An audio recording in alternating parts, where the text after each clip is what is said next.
This is Autoline Daily, the show dedicated to enthusiasts of the global automotive industry. The UAW Shawn Fain is making contract demands that GM, Ford, and Stellantis have never seen before. He wants a 32-hour work week, full pensions, cost of living allowances, and a 46% pay raise over the 4 years of the next contract, just to name a few of his demands. But it's a smart negotiating strategy. He's putting everything on the table so he has as many bargaining chips as possible. But it could also put the Detroit Three at a competitive disadvantage. Each one of the automakers spends over $6 billion a year on UAW labor. If the union got everything that it wanted, it would likely push that to over $10 billion a year per company. And if they're not cost competitive with non-union automakers, they could end up losing sales and market share that would then threaten those UAW jobs. Yesterday we reported on the progress that Nikola is making. Today we learn that it's getting a new CEO. Michael Lohscheller is stepping down as president and CEO immediately due to a family health matter and will be returning to Europe. He'll stay on as an advisor until the end of September. Replacing him is Steve Gursky, who's been the chairman of Nikola's board since 2020 and previously held a number of positions at General Motors. Before he went to GM, Gursky was one of the top auto analysts on Wall Street. And EV startup Rivian is adding a board member with tons of automotive experience. John Krafcik, who was most recently the CEO of Waymo, will take a seat in the boardroom. He was also the CEO at Hyundai Motor America and served as president of TrueCar after that. Before that, he worked in product development at Ford, and he was a key researcher at MIT who worked on the book, The Machine That Changed the World, which triggered the move to lean production amongst manufacturers in the United States. We've reported on how China became the biggest exporter of vehicles this year, and now car imports to China are plunging. In 2017, China imported nearly 1.3 million vehicles. Last year, that dropped to 880,000 units, and in the first half of this year, it was only 338,000, a 23% drop. Part of the reason is more automakers have moved production to China. Another is that the government is really incentivizing EVs, and just about no one exports EVs to China. Over half the imports are SUVs, and 90% of them are from luxury brands, which suggests that Mercedes, BMW, and Audi are losing the most. We want to know what drives your testing. OTA, connected car, diagnostics, remote testing. Intrepid Control Systems is here to help you work from anywhere. Intrepid Control Systems, driven by your data. Fisker is walking a fine line. The EV startup cut its production forecast again for the year, this time by 12,000 units to 20,000 to 23,000 vehicles. Fisker puts the blame on a supplier that needs more time to ramp up, but it's still going to be hard to meet its updated forecast. In the second quarter, it only made a little more than 1,000 Ocean SUVs, which brought in $825,000 in revenue.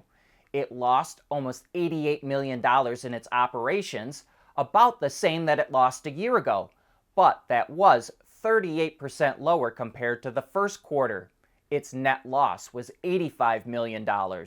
And yet, despite its production struggles, Fisker is revealing and taking orders for new product, which is that fine line we were talking about. It finally showed a physical prototype of the pair, which will be built on an all-new platform by Foxconn at the Lordstown plant in Ohio. Fisker has pushed back production from 2024 until the middle of 2025, but says it will still keep its sub-$30,000 price tag. However, that's most likely with incentives. It also showed off an off-road focused version of the Ocean, a small pickup truck based on the same platform as the Ocean, and a sports car called the Ronin. The truck, called the Alaska, is projected to have 230 to 340 miles, or 370 to 547 kilometers of range, come out in 2025 and have a $45,000 price tag before incentives. The Ronin is a 4-door carbon fiber hardtop convertible that could have 600 miles or 965 kilometers of range, over 1,000 horsepower, and do 0 to 60 miles an hour in roughly 2 seconds. These are ambitious goals for sure, but Wall Street in general still has a positive outlook on Fisker, with its shares up more than 2% in pre-market trading. Toyota wants to get into the Robotaxi business in China. Back in 2019, it formed a partnership with Chinese self-driving startup Pony.ai to develop AVs. And now the two of them are expanding that partnership to mass produce and deploy robotaxis in China, along with Toyota's joint venture partner GAC. They'll invest $140 million into the new venture, and Pony.ai's AV technology will be integrated into vehicles based on Toyota's EV platform. Pony.ai has already launched robotaxi services in 4 cities in China, but no time frame was given on when we'll see the ones from Toyota. And more good news from the supplier community. Yesterday we reported strong financial earnings from Aptiv and BorgWarner, and today it's Magna's turn. The giant Canadian supplier reported that its revenues shot up more than 17% to $10.9 billion. That's in US dollars. It made $483 million in its operating profits versus a loss of $88 million a year ago, and it made a net profit of $321 million versus last year's loss of $341 million. Those are significant turnarounds, largely thanks to the chip shortage starting to ease up and automakers making more vehicles. Here's an interesting update on the new Mercedes CLA that we showed you a teaser of the other day. Reports out of Europe say that Mercedes developed the vehicle's plug-in hybrid powertrain and that Geely will produce it in China. But Gasgoo reports that Geely was involved in the development of the car and that the PHEV is Geely's new generation system. Hopefully, we'll learn more when the new CLA debuts in September. But it would be a milestone and a sign of how the industry is changing if the system is Geely's. And one other thing to note about the CLA, it will be available with a number of powertrains, including pure battery electric. The Ford Maverick might be getting some competition, but will it be too late? Automotive News reports that Toyota is considering making a Corolla-based pickup truck, which would be built in the US. And that way it wouldn't be hit with the 25% import tariff that normally gets slapped on pickups. But a vehicle like this wouldn't be expected to hit the market until 2027. And that brings us to the end of today's show and this week. Thanks for tuning in, and I hope that you have a great weekend.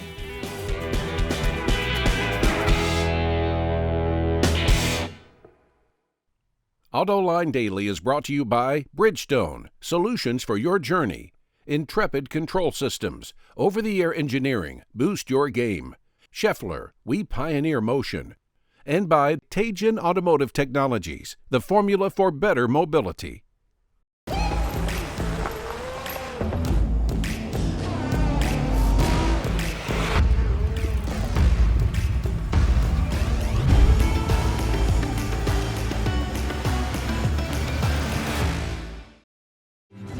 At Scheffler, we pioneer motion. Electrifying mobility, manufacturing smarter, reducing CO2 emissions, making energy production clean. Scheffler pioneers motion to advance how the world moves.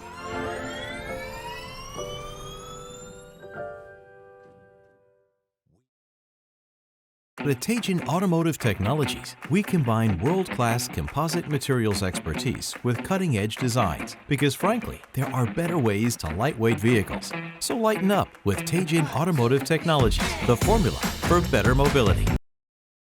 Wards is the industry leader for news, data, and analysis. That's why companies across the globe subscribe to our premium service, maybe even your own. Log in for subscriber access now. Check your company's intranet for details and rely on wardsauto.com to keep you informed.